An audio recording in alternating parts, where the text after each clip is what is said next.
Yesterday, we learned how to use the brush tool in Photoshop. Today, we're going to practice this skill by forging or reproducing a famous work of art. So here, for example, we have the inspiration, and here we have my version. To show you very quickly how I did that, I started with the background, and then I added some trees in the upper left-hand corner.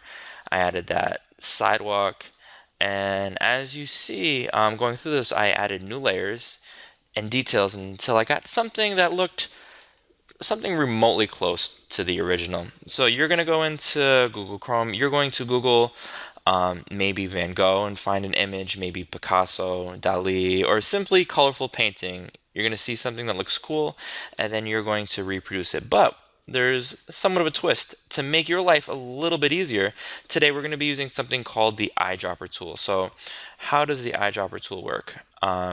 Here's the example I'm going to be using for this video, and I'm only going to do a fraction of it, but for the purpose of this tutorial, I'm going to select the eyedropper tool. It's right above the magnifying glass.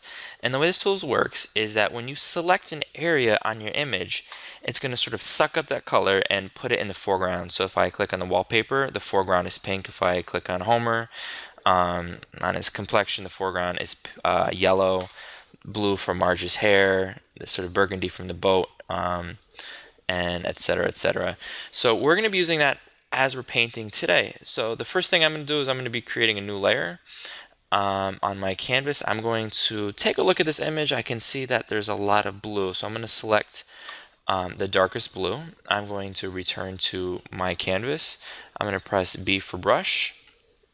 I'm going to, let's do a little something like that. It's totally not serious. And then when I'm looking, I can see that mostly the exterior is this dark blue. Then it gets a little bit lighter.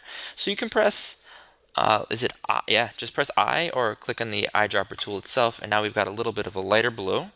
Return to our canvas. And now we've got something like that. I can see some cool stars in the sky. To get that exact yellow, we sort of zoom in, select right there. Right there. And if you want to fudge around a little bit, it doesn't have to be super perfect. If you want to make the yellows, in this instance, a little bit brighter, we could do that.